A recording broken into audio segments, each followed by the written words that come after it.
The Music Retail Show. Hey guys, welcome back for another show. Man, this is going to be a good one, Richard, because Yes. we have Zac Childs from Truetone here. We're super excited about this. Yeah, we're very excited. He's got to step away from Truetone Lounge to come be a part of the Music Retail Show, which is very exciting. So we're real excited because this is a unique guest that I know that he's going to give us a lot of unique information and kind of behind the scenes. Yeah. So we'll ask a few questions that'll let our dealers see kind of the backside of Truetone and manufacturing. And more importantly, we're going to sit back and listen to his history of his life, which I find very interesting. So with that, Zac, we're super excited you're here. Yes. We're going to have a fun episode. Well, I'm so excited to be here and so honored that you'd ask me. So thank you, Richard. Yeah, Yeah, absolutely. absolutely. You've got a rich history of being involved in the music industry, especially here locally with local artists, which obviously we'll dive into a little bit. And I'm sure everybody's going to kind of want to hear some stories, so that'll be exciting. So We will spin some yarn. So I don't know. Hey, we could start out by even just. You're not originally from Nashville. Maybe you could give a little history about yourself and how you got here. Okay. So I was born in Kingsville, Texas. Kingsville is near Corpus Christi. It's a little town, and my dad was a Ford dealer. Oh, And so smart I guy. kinda, I love Ford. And he was Ford, and then he picked up Nissan in the early '80s, and he was had a great upbringing, great family, and just kind of randomly, my mom just kind of thought, my son needs to learn how to play the guitar. So it wasn't really like something that I was like just wanting to do, but she thought it was something that would be good for me to do because I was really introverted at that point. Really? And so she just thought, this would be a good thing for him. And so I started taking lessons from the guitar. Well, he was the worship leader at our church. And so I started taking lessons from him. And before I knew it, I was playing in church on Sunday mornings as like a 13-year-old. Wow. And I kept, honing in and practicing. And I kept, I would take lessons from a guitar teacher until they couldn't teach me anymore, and then I'd go on to another teacher. And so the last teacher I had in Texas, the guy's name was Pat Grogan, and he had played with Willie Nelson in the 60s when Willie Nelson still had short hair before he was, before it was what we think of as Willie Nelson. Okay. When he was writing songs like Crazy and things like that. And so he taught me a lot, and one of the most important things that he did was he would take me with him on gigs, and I would play with him. Now, I didn't get paid, but he would see how I would play certain songs, and the things that I was messing up on the bandstand, we would work on that on the next lesson. So it was way beyond normal teaching. That is huge. Oh, it was yes, huge. That's because, huge. What an experience. Here's a guy that is really pouring into me. He's not just taking my money and giving me a guitar lesson. He's investing in you. He's investing in Wow. me. And so he did that, with me. And finally, I can remember when I finally started getting, quote, paid, where we played at this Italian restaurant on Padre Island, and it was called Island Italian. Padre Island. Padre Island. Yeah. Yes. And so we would play at this place as a duo. Yeah. And at the end of the night, I would either get a submarine sandwich or a small pizza. Heck yeah, man. And I would open up the pizza box. While I was driving home, I'd have it open in front of the steering wheel, and I'd be drinking my Dr. Pepper and eating a pizza. And I thought I was the king of the world. Because I was I was like 18 years old, and I was, making money playing. And so, anyway, I continued, and all of a sudden, then I started actually getting real money instead of just food. Yeah. And food is good too. Food is great too. Yeah. And I was going to the local university, and I was playing 3 or 4 gigs a week. And I was making some, decent money, and I was not really doing well at college. And my dad, kind of sat me down, and we had the come to Jesus, meeting. Where it was, son. It's like, son, you can't keep signing up for 16 hours and then dropping down to 11 so that you have plenty of time to go play these gigs and stuff. So at that point, there was no internet. This is the early 1990s, and I had to go down to the local library, and they had this gigantic reference book that was, probably 6 inches thick. Oh my goodness! And it was just a listing of all the universities and colleges in the United States and all the degree plans that they offered. Yeah. And so I looked in that book and I saw Belmont. Oh. And it was like, one, it was Nashville because I was playing country music. And so it's like, one, I wanted to go to Nashville anyway. Yeah. And two, it was Belmont. So I came up and make visited. your family happy and go, I'm going to college. Yes, you know? I'm going to college. And so we came up to Nashville and checked it out. Yeah. Loved it, loved Belmont, loved the city. And so I moved here in 93. Yeah. And not long after, getting to Nashville and getting into school, I met Brad Paisley. Okay. So he was one of my classmates. He went to school there? Yes. Okay. So he went to Belmont. And a mutual friend introduced us and said, you guys need to meet. He said, you guys have a lot in common because we both kind of liked the same guitar players and we liked some of the same stuff. And he didn't let anyone know that he wanted to be a singer. He only let anyone know that he was, a guitar player. And so he would play with all these different people, and he didn't let people know that he was a songwriter either. And we would hang out a lot, and he would, I would be at he had this condo in Brentwood, and we would sit there, and he'd play a couple songs that were popular on the radio, and he would kind of sing them and play them. And then all of a sudden, he would sneakily introduce one of his songs right after he played like a top 10 song. Yeah. Wow. And he'd say, "What did you think of that last song?" The one that he wrote. he wrote. Yeah. And I'd go, "That's really good. I haven't heard that one before." And he said, "That's because I wrote it." Uh-huh. And I said, "Really?" Yeah. And so all of a sudden he kind of started, revealing that he was a songwriter too. Yeah. And it was fascinating. Was he a smoking player at that point in time? Oh, he was an amazing player. I mean, he was so far beyond what some of the other players around there were capable of doing. I mean, he was already using Vox amps and a Telecaster and a couple. He had a fairly simple rig, but he had his kind of sound and a lot of his, besides the cowboy hat. I mean, he had a lot of his image together. He was really smart. He was very strategic. And another thing I'll say about Brad is that, when I would show up for class, I'd be wearing flip-flops and shorts. Well, when you play on Padre Island or whatever it's called, what do you expect? And I'd have a Hawaiian shirt or something like yeah. that. He'd show up to class, he'd be wearing boots and starched jeans and a nice shirt, and he was always ironing his jeans. He was always ready to go to a meeting. And so sometimes I would turn around and look at him, and he's like writing a note. It's like, "What are you doing?" And he said, "Well, I met the head of Arista Records the other day, and he took some time to talk with me, to have a meeting with me, and so I'm writing him a thank you note." Wow. He was so strategic. All business. Wow. I mean, a great guy, but also he was always forward thinking.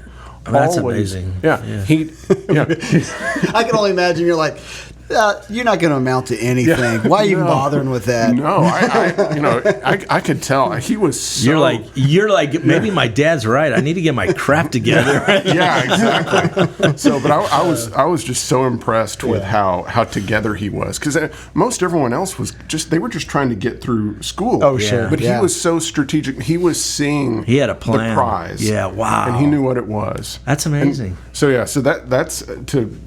that's how I got to Nashville. And how long were you with him? Because you were talking about teching with him, right? Yeah. So this is a gap of a number of years. So Brad ended up with a publishing deal as a songwriter before he graduated from Belmont, and then went into that. And I was playing in clubs and doing playing on songwriter demos and stuff like that. And I eventually just kind of got fed up. And Brad was kind of in limbo. He had been signed to a major label, to Arista, but they were not ready to... So that letter worked. Yeah, the letter, wow. The letter did work. I'm going to take notes. Note to self. Yeah, note to me. Work. I mean, I need to get my crap together. It was a little while. It was a little, it was a couple of years later, but still. Nonetheless, yes. So I ended up leaving Nashville. Oh, and because I got fed up. I was playing 6 nights a week, 5 hours a night. Really?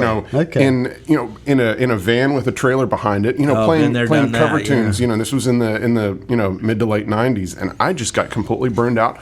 I left. I ended up living in France for a year. Yeah. Really?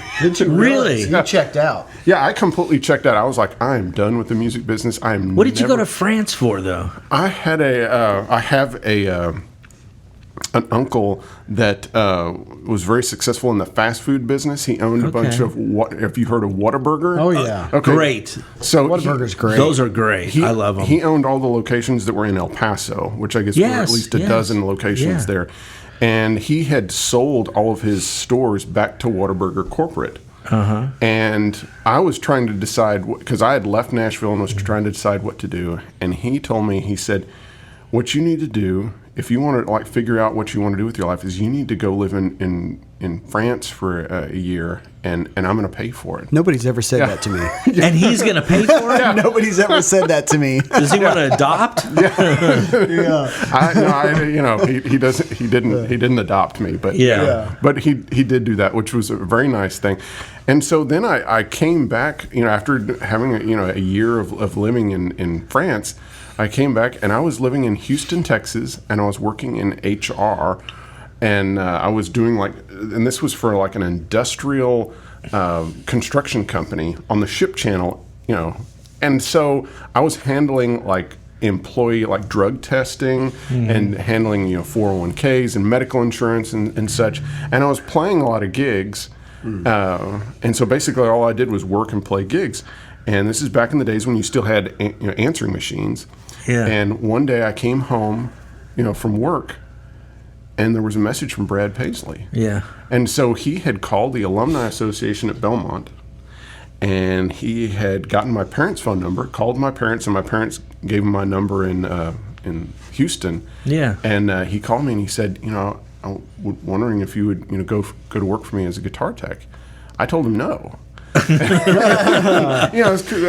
That was not really what I had wanted to do. Sure. And it was just I had a good job and I was I was playing, and he said, "Look, let me fly you up here, and why don't you do a couple shows with us and just check it out first before you." So by now he's making it. He's touring. Yes. Where is he at in his career? Okay, he has released his second album, and he's already been winning awards, and he's already a member of the Grand Ole Opry. Oh wow! Oh, yes. Wow! And so I mean, his career took off very quickly. Yeah. And he had already had a bunch of hits, and in fact, he had finally come to the point where he'd had enough hits to hire a guitar tech, because in the past it had been like a bus driver or a band member was basically was helping to take care of his gear. Yeah. And so finally he was ready to have somebody that really took care of him. Took care of him. Sure.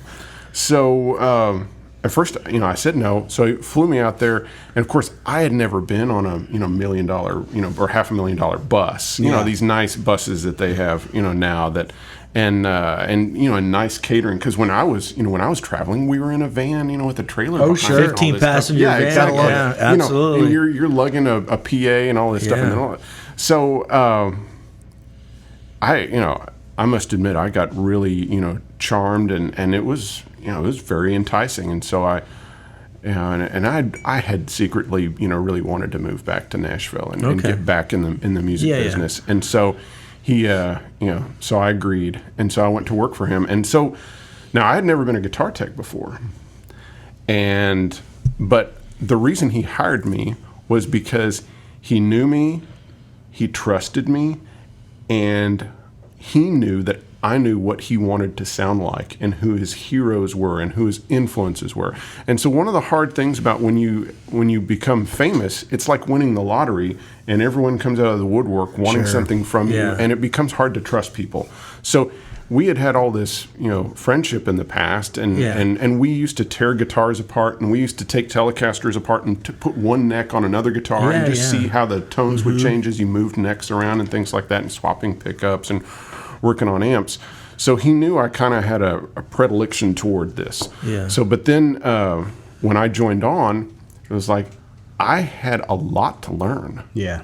And so every day he would ask me to do something that I didn't know how to do. And I would have to respond with, I could have just responded with, I don't know. But instead I would respond with, I don't know, but I will find out. And so that's one of the most important things that we all can do. Yeah. Is when you don't know how to do something. Yeah.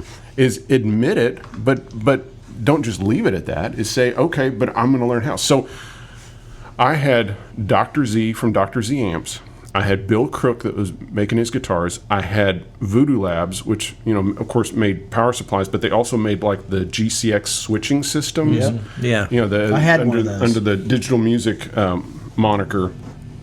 And, Robert Keeley with his effects. So I had all of these resources, and that, of course, they were going to take my call and they were going to help me out because I was working with Brad Paisley. Sure. It didn't matter what my question was. All these people were going to help me out. And so I had, the luxury of having all these people at my disposal that I could call up and I could say, hey, how do I do this? Yeah. This is what he wants. So I was learning, as I went.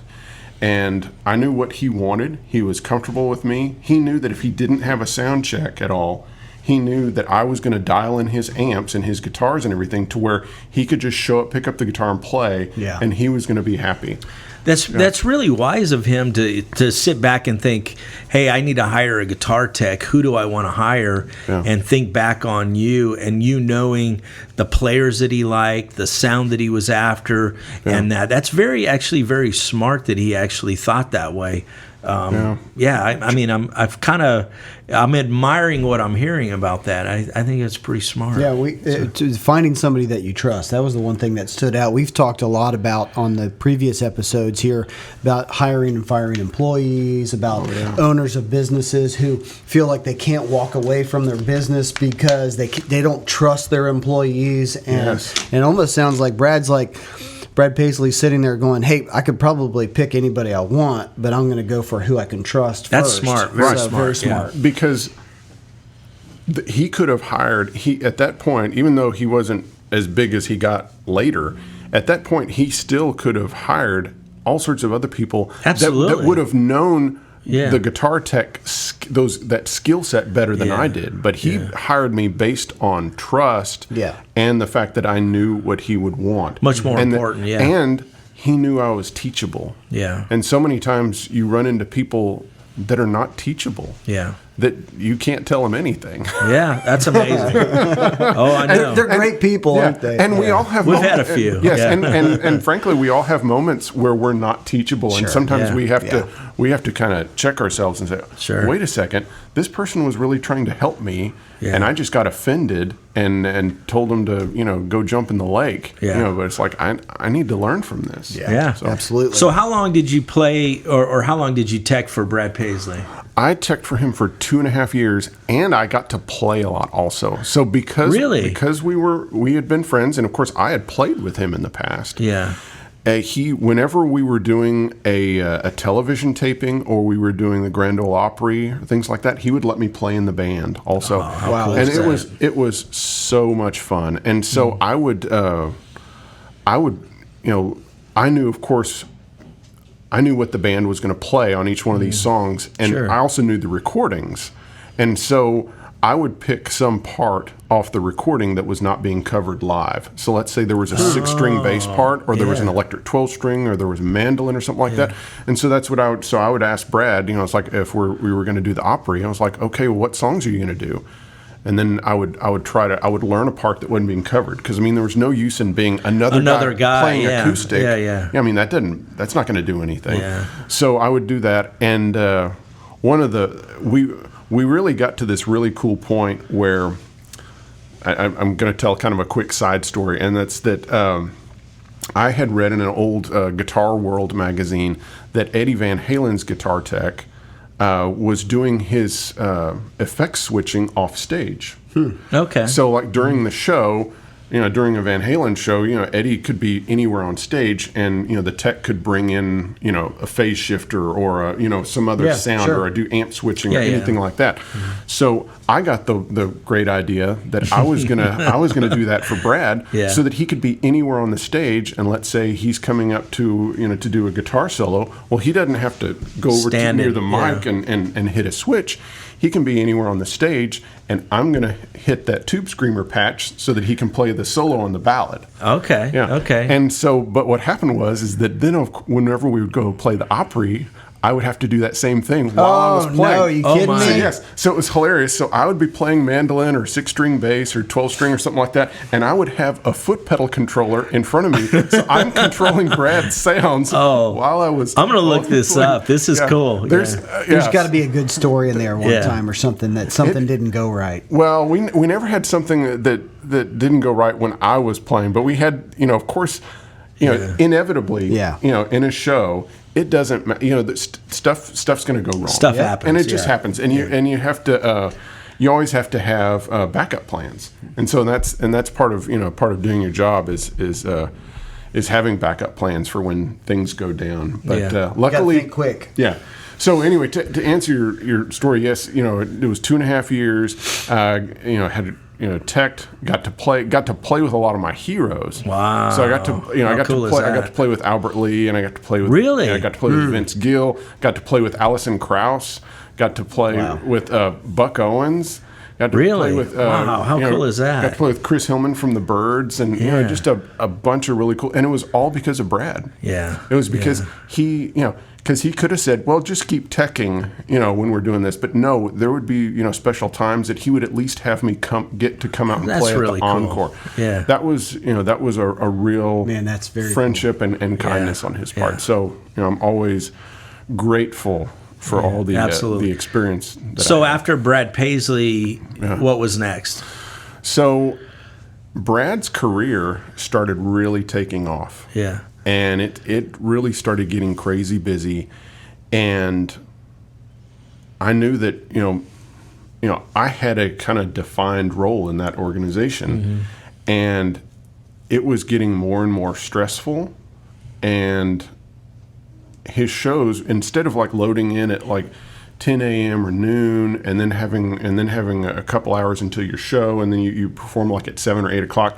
Instead, we were loading in at 6 a.m., and we weren't going on until like 9 o'clock, and then we weren't done with loadout until midnight or so, and then you had to start again the next day. Wow. That's just a fact of life when you go from having basic production of like a set and a couple lights to heavy lights to and arena video and playing bigger shows. Yeah. And so as much as I loved it, and especially more than I loved being a guitar tech, I loved the things that Brad let me do. Sure, and he was really kind, and he's my friend. It just got really. It became a job. Mm-hmm. It became really hard, and it became. I found myself thinking, I really want to get off the road. Sure. And I found myself also thinking, I want to get married at some point. It was like, and I had never thought about it in the past. I never thought about marriage. And your dad was proud, huh? Yeah, my dad was proud. He went to college. Yeah. Now he's made something of himself. Now here's a lesson. He went to France. Yeah. Now he needs a woman. So he needs a woman. Wow. So no particular order. Huh? So in that, during that time, Vintage Guitar Magazine interviewed Brad Paisley and for a cover story, and during the interview, golly, I'm forgetting the gentleman's name, but the gentleman that interviewed Brad for Vintage Guitar Magazine, he would ask him some questions, and he'd say, I can't remember. We'll just have to ask Zac. And he'd said that a couple times, and then finally they decided to do a little interview with me to talk about the gear and a little bit about myself. So they did a sidebar, in the article on me and Brad's gear. And from that, all of a sudden they started, like whenever they had a question about a Nashville player or something like that, the editor of the magazine would reach out to me. Interesting. Yeah. And now I'm remembering the editor of the magazine actually did the interview with Brad, and he did the interview with me. And so all of a sudden, the editor reached out to me and he said, Zac, do you want to have a column in our magazine? And I was like, I'd never written, before. I mean, besides writing essays for English class, I'd never written before. So they gave me a column, and it was called Ask Zac. Wow. Because that's what Brad would say. Ask Zac. Ask Zac. Yeah. So I started, writing for the magazine. I'd never done it before. Yeah. And so I had to learn a lot, again, from my mistakes, because you start writing, and then you see what you've turned in, and then you see what ends up in print, and you're like, whoa. So interesting, because the amount of editing that had to be done, grammar, everything else. So and so you start learning from that. Oh, wait a second, and then all of a sudden you start seeing less and less difference between what you've written and what. Interesting. Now you obviously you got that position or got asked to do it because you knew what you were talking about. Now, had you been into vintage gear and before that, years going up, I've always been. I've always had a bit of a sickness of just being really into music and into gear, and so going back to when I was a teenager, I would go to the local used bookstore that had old guitar magazines, and I would buy huge stacks of old guitar magazines, and I would just read them like crazy and find out about players. And then I started really trying to learn about gear and I learned a lot about gear early on from Brad, because Brad was very much into vintage Vox amplifiers that were made in England back in the 60s, the original Vox amps. Yeah. And so I learned a lot from him, and I learned a lot about Telecasters from him, because he was obviously very into it. And I had this, I believe Fender still makes it. It was called a James Burton Telecaster. Yeah. And it had 3 single coil pickups, and it had a Strat non-tremolo bridge. And it had this crazy black and gold paisley finish on it. It had 3 Fender lace sensors on it. And so I had that guitar with a Glazer B-bender on it when I moved to Nashville. Really? And Brad said, that's cool, but that's really kind of like a non-tremolo Strat. You really need to have a Telecaster that has the ashtray bridge on it, because a big part of the Telecaster sound is the fact that pickup is mounted in the bridge that way, and it just has a twanginess to it that you're not going to have when the pickup is mounted into the wood. He knew that. Because he had, even as a college student, he had already experimented with gear enough that he knew these things, and so I learned a lot from him. Okay. And then I just started, really diving into it, and it's just, it's like anything else. You just start finding information. Of course, it's pre-internet, so you're buying all the books you can, and then you're asking all the questions that you can. You're going to.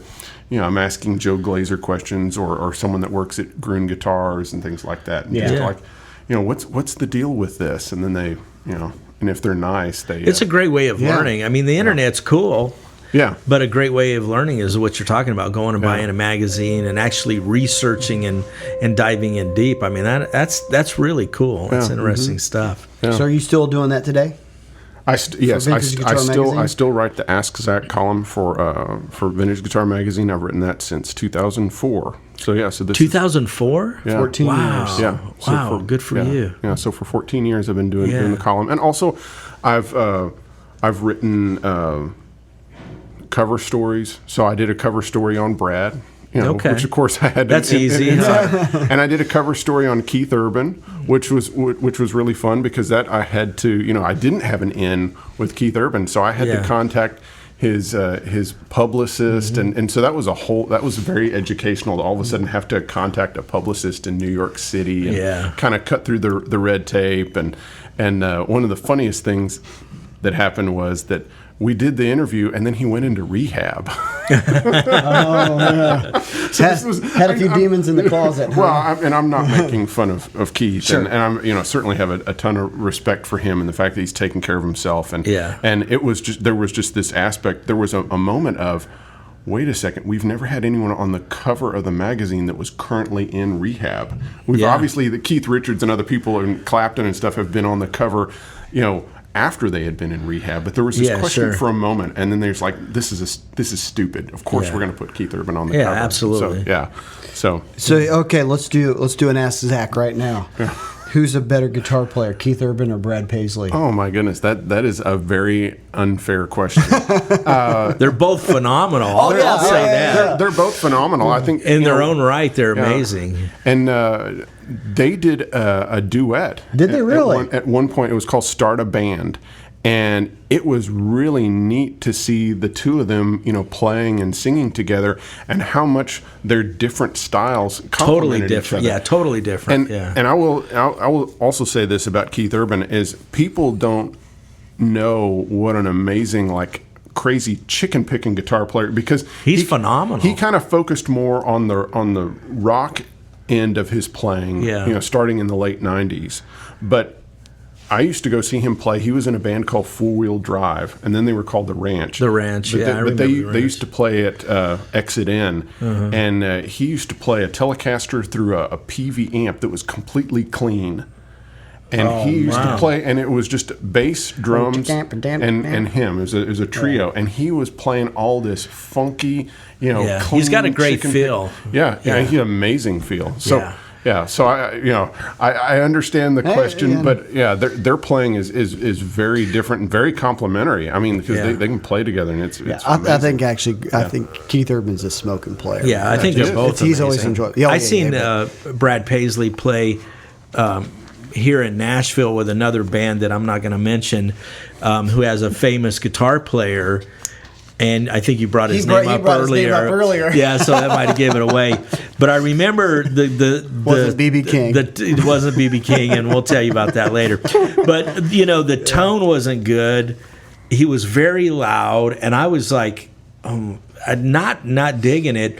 But Brad came on as a guest to play, and was playing his parts, and he was blending in and sounded good, and I'm like, man, he sounds good. And then it would come time to the solo. This famous guitar player was going to take the solo, and Brad waved him off, and he did the solo. And I was shocked, but he was smoking, man. And his sound, his tone, his feel, everything was amazing. So I loved it. I loved it. Good things don't happen by chance. I mean, it's hard work. I'll say another thing about Brad is that he worked so hard. Yeah. He did not go in college. He did not go out and party. Yeah. He was practicing all the time, practicing to the point of like doing really slow finger picking guitar with a click track, and then during the playback he would slow it down so he could really hear where his finger picking was off from the click track. Interesting. Yeah. So by slowing the recording down and listening back to it, you can really hear it's more exaggerated where you can hear where you're off. Interesting. And he would do things like that. Wow. And his guitar sounds, every day, they will do a long sound check, and a lot of the sound check is getting the guitar tone to be as amazing as it can be. And that can be to the frustration of like opening acts and things like that. But it's like, he cares about that. He's the guy, yeah. I mean, that's something, so excellence doesn't happen, by amazing. chance. And he relied on you for that a lot of the times, or that's more about his playing and feel of getting the guitar to do what it wants? I mean, he would obviously want the sound to be inspiring to him, and that would, of course, make him play better. And we would work together on that. Yeah. So that could be changing out a speaker, moving microphones around. I mean, it could be all sorts of things, but I mean, it would happen every day. So, I mean, there could be some major changes to the rig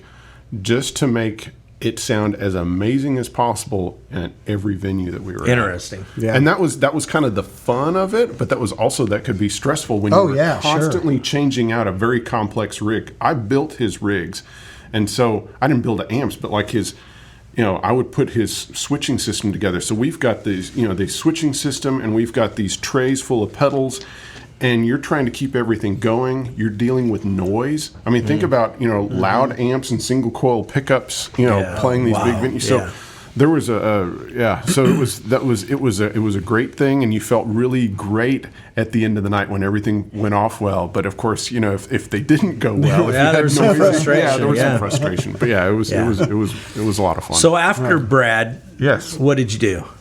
Well, I'd started writing for Vintage Guitar. Yes. And I had mistakenly thought that I could just, write and, just kind of pick up some things around Be a town. writer, yeah.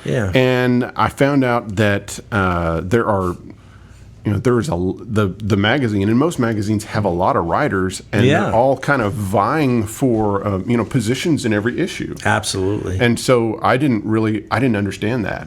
And so what happened is that I got off the road. I was riding and doing some, playing and other things around town, and I ended up going back out on the road. And so I worked I got a call to go out with Carrie Underwood. Okay, as a guitar tech.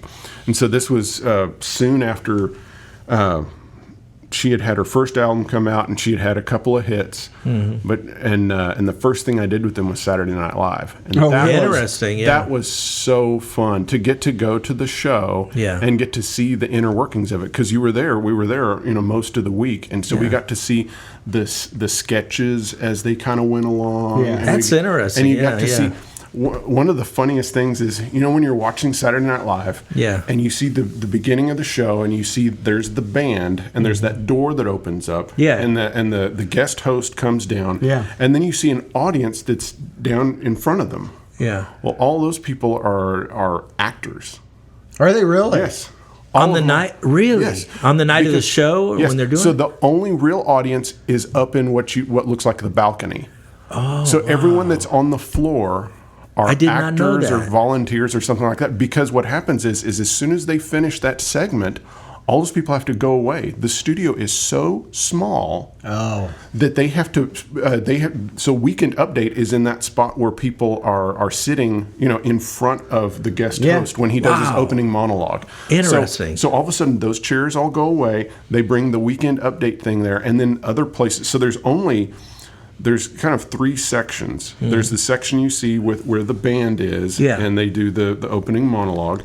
Then there's a section to the to the left of that, which is where they have the guest band, which is that's where Carrie Underwood and her band were. That stage does look kind of narrow. Yes, when you're watching on TV, it's very narrow and it's very small. And then there's another area off to the other side where they can do another sketch where they really need walls for it. And then they do the other sketches are done on the floor.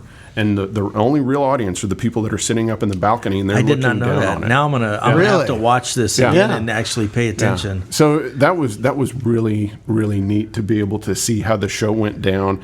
And another thing was that they would record the whole rehearsal run through of the show, and it would be about 2 hours long, and then they would cut it down to the hour and a half that you see on the night. So there'd be all these sketches that all of a sudden would just be removed, and they have that rehearsal run through on tape, and they have it always at the ready in case anything goes wrong.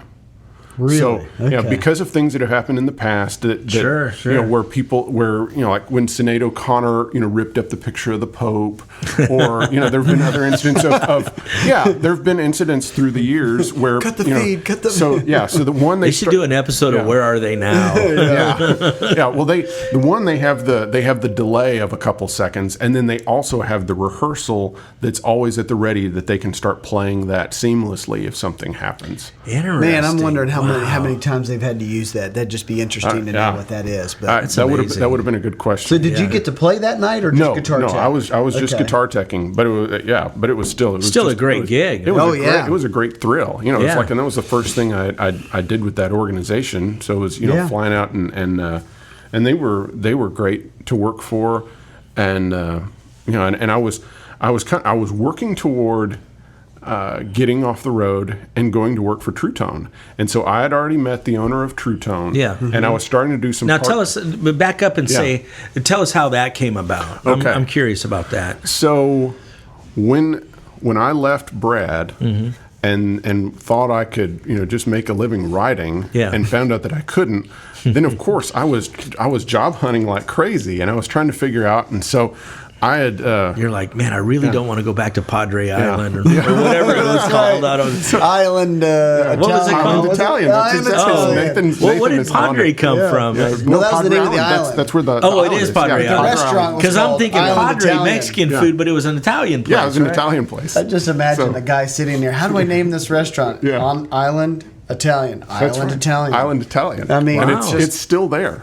It's still there, and I haven't been back, but I would love to. But anyway, to get back to where we were headed to, I immediately started job hunting like crazy, and there is a major manufacturer here in town that I will not mention them by name, but they make guitars, and they're big, and they recently have changed ownership, but I can't say anything else. Okay. Oh, now I'm tracking with you. I own a couple. Yeah. Yeah. I'm sure you do. Maybe. Yeah, I own a couple, but they're here in Nashville. Gotcha. So anyway, I ended up they called me, because they were interested in me. Yeah. And I did 7 interviews for this position. And then they didn't. Now everybody knows who you're talking about. Exactly. But anyways. So this organization was a little unorganized at the time. And so. At the time. Yeah. Let's not be too harsh. Okay. So they've got a fresh start now. Yes. So also during this time, I had seen an ad in Guitar Player magazine for Truetone. Then it was known as Visual Sound. Yeah. And I saw in their ad, it had their address, and it was in Spring Hill, Tennessee. And I was like, that's just down the road. Yeah. Well, I looked on their website, and one of the employees I had gone to school with at Belmont.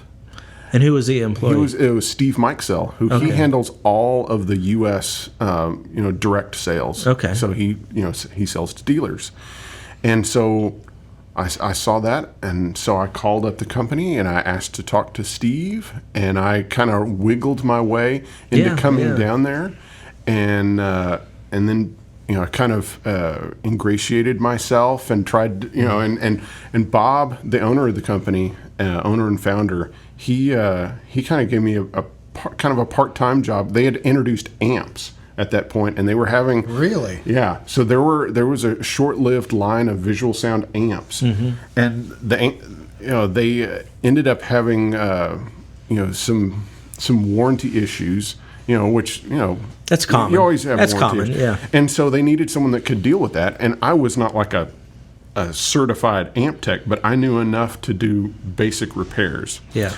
And so I was working part-time, for Bob, and I was working for Carrie Underwood. Okay. So I would do shows on the weekend, and then I would work all week with Bob. So I was kind of burning the candle at both ends. Yeah. But I knew that I had to, if I wanted Bob to hire me, which was my goal, I needed to be there as much as possible and to make myself indispensable. Absolutely. So I was, working for Carrie, and that was good paying, and it was a great thing. And then finally, it came to the point where Bob had been handling all of the distributor and international sales himself. Yeah. Yeah. So, and he was dealing with Guitar Center, and finally he was at the point where he was ready to take one of his hats off and hand it off. Yeah. And so he approached me, and so in October of 2007, I started with him. Oh, you've been there a while. Yeah, I've been there 11 years. Yeah. Okay. So yeah, so I started working for him, and so I was working with KMC, Command, whoever, some of the jobbers. Yeah. And Harris Teller, and then of course I was dealing with all the international distributors, and of course it was that was something where I needed a lot of help, because I was going from being a writer and a guitar tech to all of a sudden, I had a business degree from Belmont, but still, it's like all of a sudden you're thrown into this other thing. Yeah. And so luckily, Bob was able and willing to really teach me how, to deal with these customers, and interesting. And you found yourself in some unique situations over the years where people were willing to kind of pour themselves into. Well, it seems like that they trusted you, so you must be a trustworthy guy. I haven't seen that, but I'm sure it's there. Yeah. No, I'm just kidding. No, that's I've been very I've always tried to be a trustworthy person, and I've tried to be teachable, and I've you always try to do a good job at whatever you do. Yeah. Sure. So and I was very grateful for Bob for taking a chance on me, because just because a guy has been working for Brad Paisley and Carrie Underwood that doesn't mean he's going to be a good guy to handle your distributors and stuff. Yeah, absolutely. But he saw something in me and was willing to take a chance, because I mean, he could have gotten burned in this situation. Sure. And he hired me on, and I took the time to learn how to deal with these customers and learn how to all of a sudden you're in sales. You're always selling yourself, but it's a whole other thing when you're in sales and it's official. It's official. You're selling a physical product. Yeah. And so tell us about the name change, because you brought that up. Yeah. And tell us how the name change came about and maybe the why behind that. Okay. So when I say we, I'm really talking about Bob. Bob did an amazing job of branding our products. So he had things like the One Spot and Route 66, Jekyll and Hyde, H2O. He had these products that that were really selling like crazy, but people did not know the name Visual Sound, and so it seemed like we did. Bob did an amazing job of branding these individual products, but not the name. People wouldn't know, and you would say, "I work for Visual Sound," and they were like, "Huh? Who's what is this? A lighting company?" Yeah, but as soon as you would say One Spot, or you'd say Jekyll and Hyde or Route 66, something like that, oh yeah, I love that. I own, I have a couple of One Spots, or and we would have that happen on an individual basis, and we'd have that happen with stores too. So it's like maybe the store was, purchasing our stuff through a distributor or something like that, but then they were kind of confused, and then finally it'd be like, oh, so Visual Sound makes this. Oh, wow. So we felt like we needed to make a name change, and so we owned the trademark to Truetone. And because it had become available a number of years ago, and we were able to pick that up, but we were not able to get Truetone.com, which we did not want to make a change until we could get the .com. Okay. And so the person that was holding Truetone.com was a gentleman in Spain, and so he had it. And at one point, he had been selling some type of electronic product, and he was kind of holding it hostage. And finally, he came down on his price enough because he was in a bind that finally he was willing to sell it at a reasonable price instead of the hostage price. Sure. So at that point, when Bob was able to purchase the .com, and then when you have the trademark and you have the .com, you're good. Then you're in a good position to move forward. And so that's so then it was figuring out, okay, when do we want to do this? And so that's so then we decided when we wanted to make the change, and then we start getting the word out, and then we had a big product launch with the new products with the name change. Okay. So we had the regular One Spots and we had the pedals, but we had decided to come out with our first One Spot Pros, which was a very unique product. I mean, you might say, well, it's a power brick, but our product was the first one that used digital switching technology, which had not been used in the bricks. The bricks, like the Voodoo Lab and the other bricks that you see out there, use the old style transformer. Yeah. And so the transformer is heavy, and noisy. Yes, it can have radiant noise, and it puts off a lot of heat because it's you have this physical transformer, which is iron and copper. And then you're taking 120 volts coming out of the wall and you're converting it down to 9 volts. And of course, it puts off heat. So with the digital switching technology, it's being done more efficiently, and you don't have the heat coming off of it. So all of a sudden you have a power supply that has a lot more power on tap, a lot more milliamps, and you can power a lot of these kind of newer power hungry things like the Strymon pedals and the Line 6 HX and all that stuff. So we had this new product launch, kind of right after we did the name change, and we noticed, a huge change in our sales. One because of the name change, and two because of this new product line, because it was the right product at the right time, because people were looking for a product that could power these pedals, these new power hungry pedals, and we had a name that was a lot easier to remember. And all of a sudden people were calling up, they knew Truetone. They know who to call. They know who to call. And So a question that probably a lot of our listeners would have is, and this is kind of like the back end of all of this, so maybe I'm jumping the gun, is, so how do you guys come up with product, and maybe even take product to manufacturing and then introduce it to the public? What is that process like? Because, I mean, you guys have the best power supply out there. I mean, everybody has it. It's great. I can't say enough about it.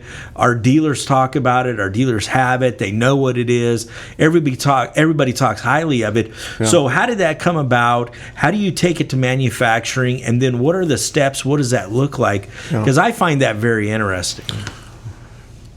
Well, I can, with some of the products, that were, that came out before, I joined on, I can't really speak to, but let's talk about the One Spot Pro, because that's a product that's come out in the last couple of years, and I was kind of involved, to the degree of which I could be involved. Yeah. So, I'm not an engineer. I'm not an electrical engineer. Yeah. So we had been asking Bob about, we wanted to have our own brick power supply, 11 years ago. But, Bob did not want to make a Me Too product. Mm-hmm. So we would have, meetings about, product meetings where we would be talking about what we would like to see. So we're just, as the employees, we get to chip in ideas. But of course, it's, completely on the owner, Bob Weil, to decide, what gets, greenlit and goes into the next, phase of R&D and such. So, on the One Spot Pros, we had been, of course, begging for this product all along, and it wasn't until he finally saw a way that it could be done with One Spot technology, which is digital switching technology. Okay. And so then he starts working with R.G. Keene, who is our engineer, and he's among like pedal guys, pedal builders, he's one of the gurus. So he was one of the first guys to start putting schematics online. So he has a website called geofx.com. And so he was saying, you can get these project boxes, you can drill holes in it, here are some schematics, start messing around with this. I mean, so he was one of the godfathers of the boutique pedal industry. Interesting. And and he had been an engineer at IBM for until he retired, and he helped Analog Man and Keeley and all these different companies. He would help with circuit board design and things like that. He's a brilliant guy. So Bob and RG would work on when it gets down to the nuts and bolts of like components, which components are going to go in there, and then we would have a single a couple of prototypes made up, and then we would do real world testing with it, where we get it. Sometimes we would have musicians check it out. Sometimes we would just we would use all of our friends in town, and we would borrow all sorts of crazy pedals and plug it in, leave it plugged in for hours, see it, how hot it gets, see if it's able to power these different things, and then you might make adjustments, to it, and you go through that, for a while, and then you finally, kind of get to the point where this is it. But and all along, everyone's kind of throwing in their 2 cents. I'd love to be able to do 18 volts, or I'd love it to have 9 volt AC, or I'd love it to be able to do this, and and it's it's our job to kind of throw those ideas in there and maybe fight for them. Yeah. But then the owner of the company, Bob, he's the one that has the decides. He absolutely has the final say. And rightfully so. Yeah. It's his company. Yeah. So is he an engineer? What's his background? He is not an engineer, but he's kind of self-taught, because he got into the business again pre-internet, where he just went to the library and was checking out books and learning, and so those original pedals he designed himself. Yeah, wow, that's amazing. And like in his own garage or something. What was the setting there? Yeah, so he started out making pedals, he and his wife on his kitchen table, And we still have the table is at the office, and it's still actually used for repairs and stuff at this point. Cool.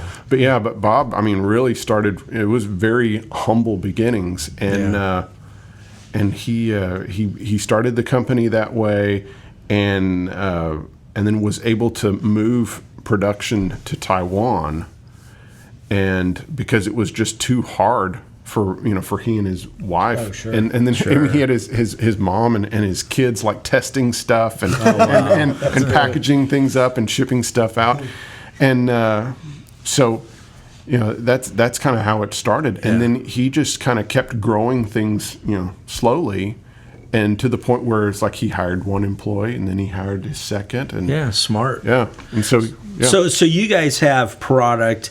You kind of beta test it, so to speak, over here, and then it's manufactured in Taiwan. In China now. Oh, in China, which is smart because, I mean, it keeps the cost to where everybody can afford it. It's a good move there. Well, one important thing that I need to note to our listeners, just so they understand, is there are no electronic components made in the U.S. Yeah. So, any chips, resistors, anything like that, those are made in China. Yeah.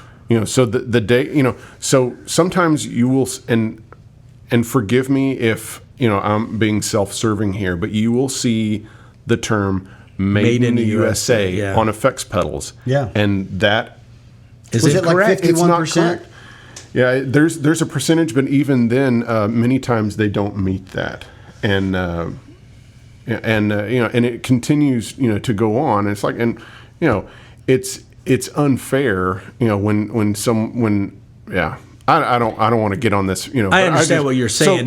So I'm going to back away from that, but I am going to say, the reason that we have our stuff, our products made in China is because it's made well there, and that's where all the components are made. Yeah. And so. And we actually try. It's easy. It's easy manufacturing. Yeah. So as far as electronics, it doesn't make sense to build. Yeah. This iPhone, computers, everything. Yeah. So I understand, the made in the USA and the vintage thing. It's like I own a bunch of, I have a '59 Fender Harvard amplifier.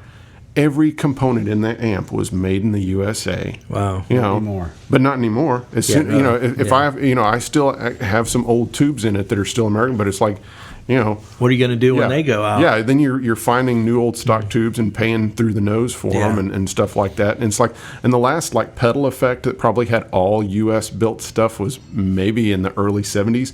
I have a mid 70s script logo MXR Dynacomp, which is a really cool compressor pedal. Yeah. Well, I opened it up. It's like it's got components that are made in Japan in it. It's not all made, and that's from the 70s. Yeah. So I think there's a subtle form of racism when it comes into manufacturing, and there is nothing wrong with being proud of America. No, proud not at of all. something. Not at all. But it's like at the end of the day, is the product good? Is the product bad? Yeah. Has the product been made in some type of horrible conditions? Yeah. Well, and a lot of it, to be honest with you, those people that go down that road, we have to stop and think that a lot of it's done because we, here in America, and again, I don't want to camp on this idea, we want everything cheap, we want it fast, we want it now. Yeah. And so just because I have learned through years and years of being with guitars that just because it's not made in the USA does not mean that it's not cool, it's not good, it's not reliable, and it's not desirable, because there's tons of inventory, most inventory that is made overseas that is fabulous stuff. Yeah. You guys are an example. You guys make great, reliable product that is desirable, and I like, to that degree, I like that it's made over there because it's affordable and it keeps your guys' price down so everybody can buy a pedal. Exactly. Everyone can buy our power supplies, our pedals, and we used to kind of motto or our slogan used to be real tone for real people. Yeah. Because we wanted to have a product that was a great product that was attainable. Yeah. That wasn't I think some companies too are recognizing the lines that I want to say ethical lines, but you see a little bit more of designed in the USA, assembled in the USA. Yes. So they're trying to give that buzzword of USA, but still recognize that this isn't actually made here. Yeah, and sometimes it's been because they've been contacted, or they realize it's like, wait, this is actually illegal what we're doing. It's not true. Yeah, it's not true. It's not true. And so, we need to change that. It's like Martin Guitars, changed it to where it was just like made in Nazareth or built in Nazareth, Pennsylvania. Golly, I was about to That's a tongue twister. That was a tongue twister. Yeah. But it's like they changed that because they were getting wood from, Canada All and over the world. other sources, Yes. all over the world. So it's like they needed to do that. And that's great. Yeah. So, and there's nothing wrong with it. And again, we won't stay on this topic, but there's nothing wrong with it. Yeah, no, I mean, it's the world we live in, and it's made it to where everybody can access these and get these. So I think it's great. So. Oh, I was going to say, go ahead. Okay. I was going to ask about the future of the company. Well, that's exactly what I was going to ask about. So go ahead. Oh, Zac. Obviously, it's a great company, been around for years, tried and true. But we are very interested, and I'm sure a lot of our listeners are. Yeah. Where do you guys want to go? What's for the future of Truetone? Yeah, we have.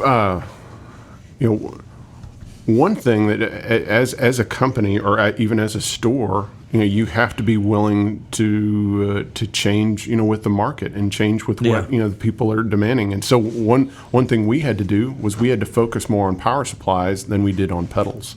Pedals became a very oversaturated market, very much and we so. had to make the conscious decision. It's like, okay, here's an area where our sales continue to go up. And you guys can excel, and you're the best at it. And we excel at it. It's like, let's do that. So we came out with the One Spot Pro series a couple of years ago, and so we are, right now we are working on the next iteration, of those. And and in doing that, we're collecting information from professional rig builders. So here in Nashville, we have a company called Exactone Solutions, and they make all of the pedal boards and major touring rigs for all the session guitar players and people that are playing with Taylor Swift or Carrie Underwood or Muse or all these. And they make great pedals too. Yeah, and they make great pedals. And those guys are fantastic. Yeah. And they use our stuff in a lot of their builds. And so Barry, who's one of the chief guys there,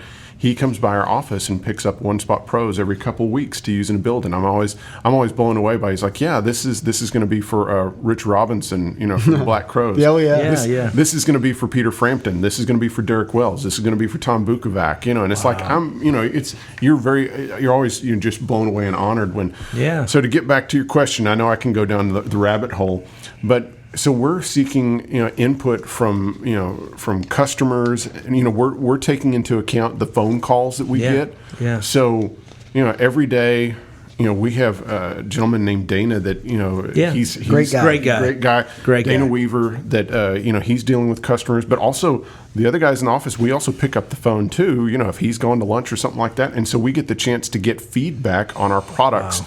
So we working off the feedback we get from customers.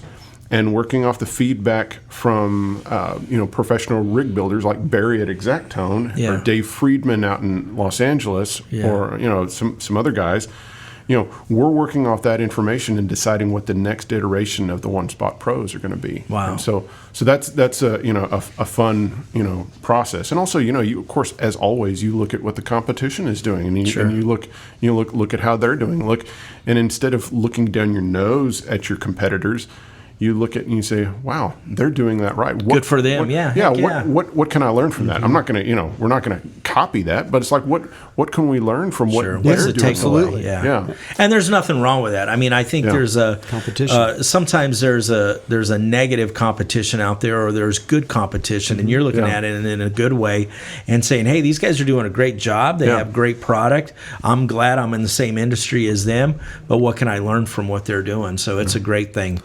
Well, we probably can go for another 10 hours. Well, there's one thing we need to discuss, and that's the Truetone Lounge. Well, I was going to say. I was getting ready to. Okay, we're all on the same page, man. Just alike. We're good. Man, this is amazing. Yeah, it's like everyone's. I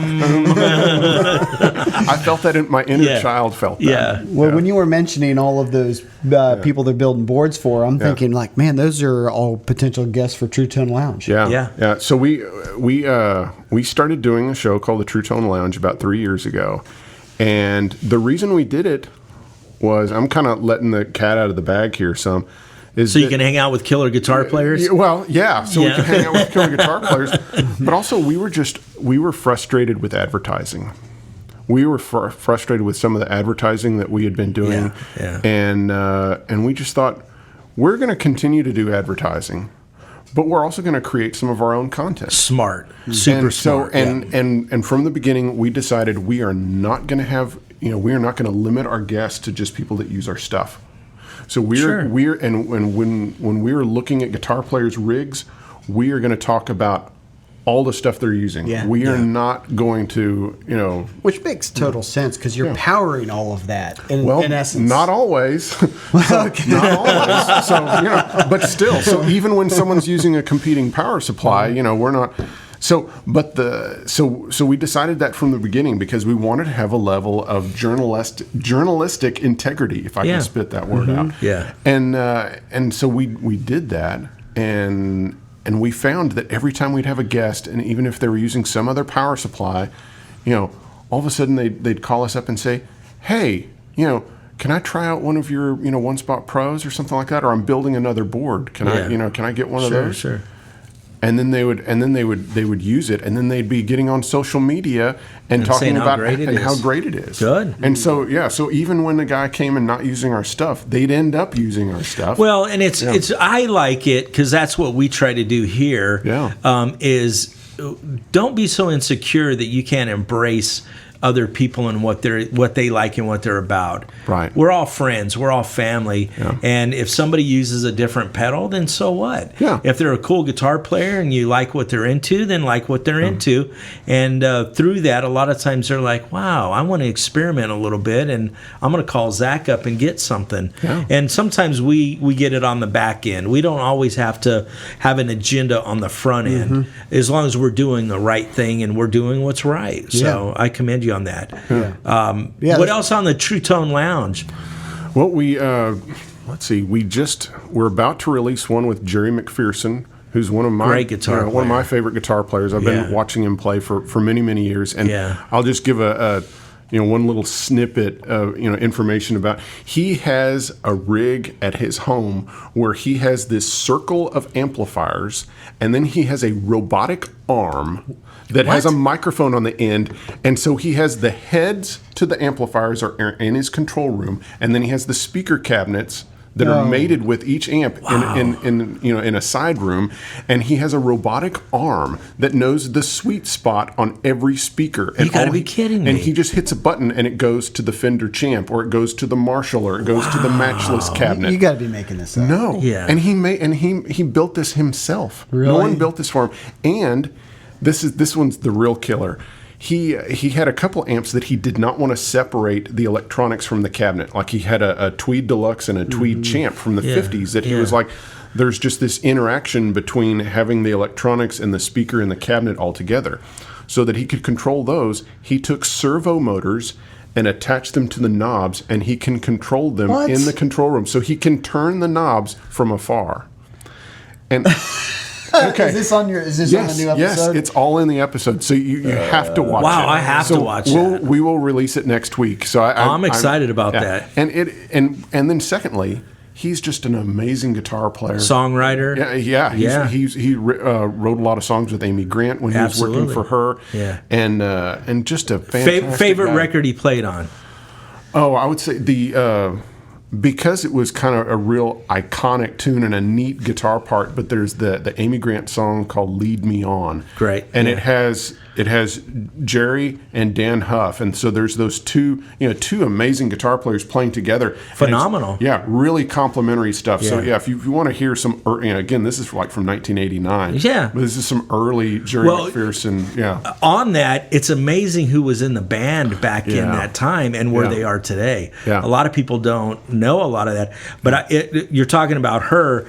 I want to say I've seen her play live at least 8 times. Yeah. Really? And it's not because I'm like, I don't have any of her recordings. Yeah. She's a sweet lady. Yeah. She's a wonderful person. But the players that have been through her band is off the charts. It is off the chart. And, she never shows up with a mediocre band. It's always top flight. She always has, and people love working for her. The people that I know that have worked for her, they will drop whatever they were doing, to go to work for her because she is such a genuine and kind person. Yes. She is an angel. They call her the queen, like the queen of Christian music. They love her. Growing up, I always had to go to Carmen concerts. Oh. Well, boy, me and Zach want to say something, but we're not going to do it. You know what? Whoa. You know what? I'm going to back away. I'm going to be like Zach because I have a lot to say and we don't have enough time. So back on some positive stuff. Tell us how dealers, because we have a lot of dealers that love your stuff. Mm-hmm. We have a lot of dealers interested in knowing more about your guys' stuff. Yeah. So give us a website, contact information. Yes. We have 100 questions we can ask. We need to do this again because there's a lot that we need to get to.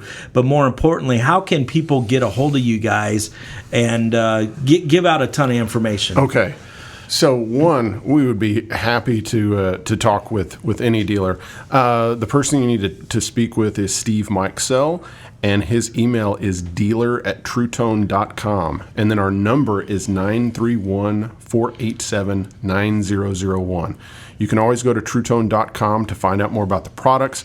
Of course, you can go on YouTube and you can look up Truetone Lounge to see some of our Truetone Lounge episodes and also see, product videos. Also, we don't offer, terms, but if you do need that, then KMC, Harris Teller, and US Band can help you out with our products also. Every dealer in America, if they don't handle a ton of pedals, should at least have a one spot and representation in that, and then from there branch into other pedals. So all of our dealers need to locate you guys, go through a jobber like you said, whatever they need to. Yeah. Phenomenal product. I mean, like I said, our dealers, we hear about it all the time. They love your stuff. Yeah.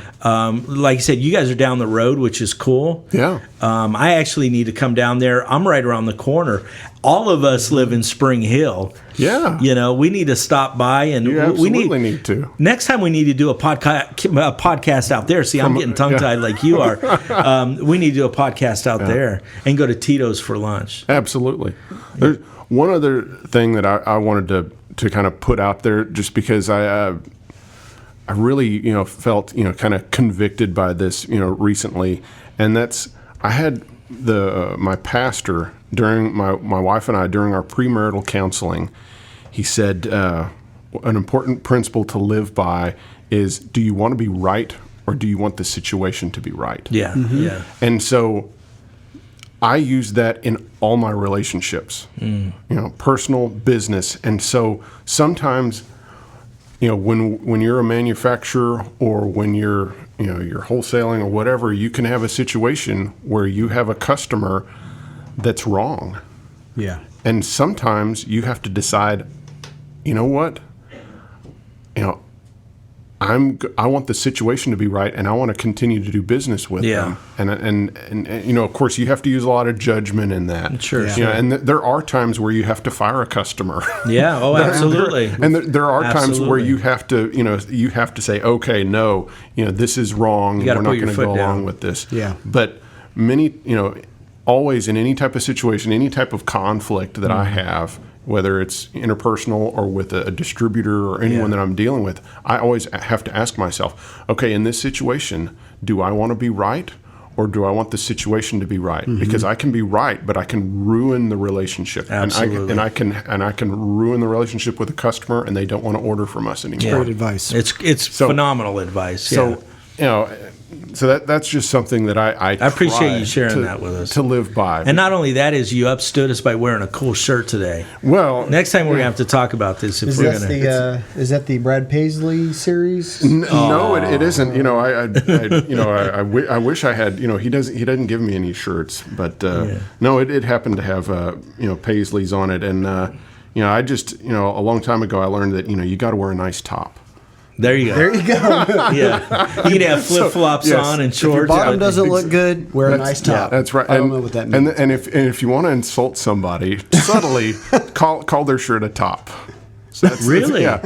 Okay. Because most of the time when you It's say a top, girl, it's right? kind of a female thing. I thought so. Yeah. So, but I wasn't yeah, going to say nothing. So You're from Texas, so I was going to kind of let that go. No, it's just kind of a subtle rub. It's like, nice top. Yeah, nice Did top. you learn that in France? No. I learned that right here in Nashville, Tennessee. All right. Okay. All right. Where men wear tops. Yeah, Yes, that's right. Hey, you know what? I was going to talk about Adam, and Adam bought a top one time, but we're probably going to edit this section He's out. actually bought a couple tops. Before. So- Adam, actually, that's a great idea for the next series of mugs. Adam is a great guy. He's one of the best guys. Yes. Him and his family is awesome. I love them guys to death. So, Yeah. well, Zach, we appreciate you being here. Yeah. We appreciate our friendship, our partnership as in the same community. Yeah. Whatever we can do to help you, we're here for you.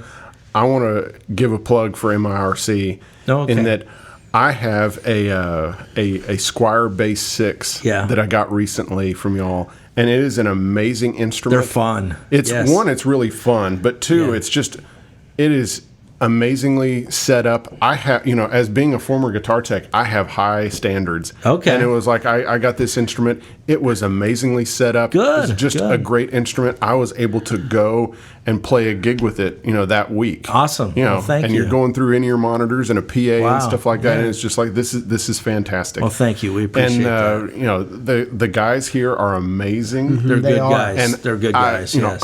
any chance to come down to MIRC, I come. We love it when you come. Yeah. And it's a real treat. They are fantastic guys to deal with, and they take care of you. Well, I appreciate that. And on that topic, because we have to talk about food always here at MIRC. Oh, yes. Our dealers know, everybody knows, is the day before Thanksgiving, Wednesday, we're going to have a big spread. You're welcome to come out. We'd love to have you out. Yeah. I will And be here. in December, we're going to have another chili bash. Were you here last year for last that? one, right? Yes.